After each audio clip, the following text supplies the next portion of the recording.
"My whole family is spending Christmas here," she said. Her eyes were bright, too bright, her tone rehearsed.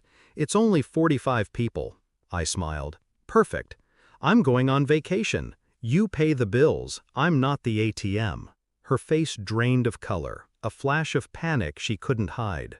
And in that instant, I knew. It wasn't about Christmas, not about family. It was about control, about me footing the bill while she played host, the generous wife, the perfect daughter. But there was something sharper beneath her expression, not fear of money, fear of exposure. That's when I felt it, deep inside, a shift, a crack in the glass. The realization that I was looking at a stranger in my own home. I said nothing more. I let the silence stretch, cutting her with the sharpness of restraint. Because I knew the real surprise hadn't surfaced yet. And when it did, it wouldn't come from me. The first crack came that night. Her phone lit up while she showered. I didn't touch it, didn't need to. The preview alone was enough.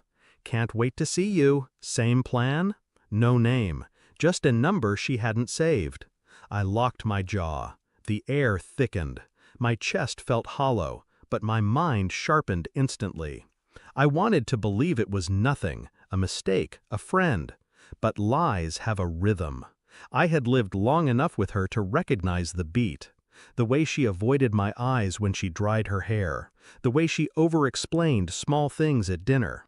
The way she reached for my hand, too suddenly, too late. Betrayal never screams. It whispers.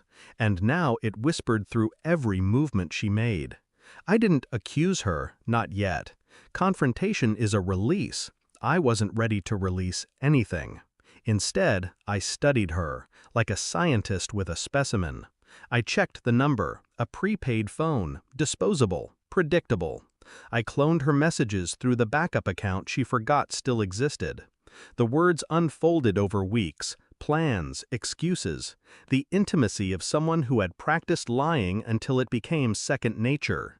He wasn't just anyone. He was someone she had introduced as just a friend from work, of course. I ordered a DNA kit, one of those tests you mail in. Not for me, for our daughter.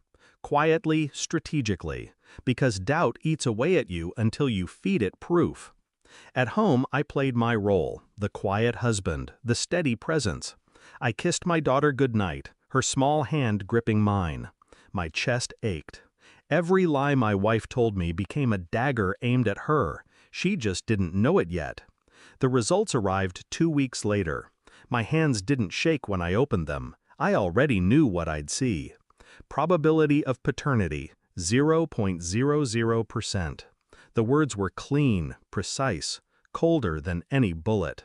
I stared at them for a long time, not because I doubted, because they confirmed what silence had been screaming at me all along. That night, I set the papers on the kitchen counter, folded neatly, waiting. She walked in late. Her coat smelled of perfume I didn't recognize. Her smile was wrong, too soft, too staged. When her eyes fell on the envelope, she froze. "What's this?" I didn't answer. She opened it, read.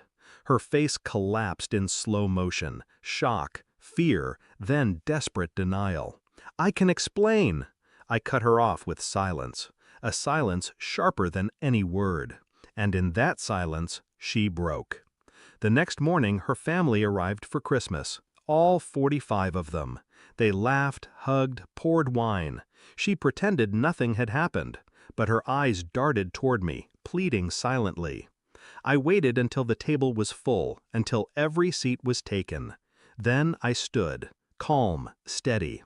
"I want to thank you all for coming," I began. My voice was even, almost detached. Family is everything, or so I thought. I laid the papers on the table. No theatrics, just the truth, naked and undeniable. Gasps, murmurs. Her father's face turned gray. Her sister stared in horror. And my wife? She crumbled. Right there, surrounded by the people she had wanted to impress. I didn't yell, didn't gloat. I simply let the truth speak for itself.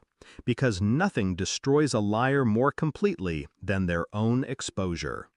Afterward, I walked outside. The cold air hit my lungs like clarity. I heard voices behind me, pleas, excuses, footsteps. I didn't turn back. For 15 years, I had been the provider, the anchor, the fool. Now I was free. The trail had burned away everything unnecessary. What remained was sharper, colder, me. I lit a cigarette I hadn't touched in years. The smoke curled upward, vanishing into the night. They wanted Christmas. They got judgment. And me? I got silence. The only gift worth keeping. Thanks for watching. Don't forget to like, share, and comment.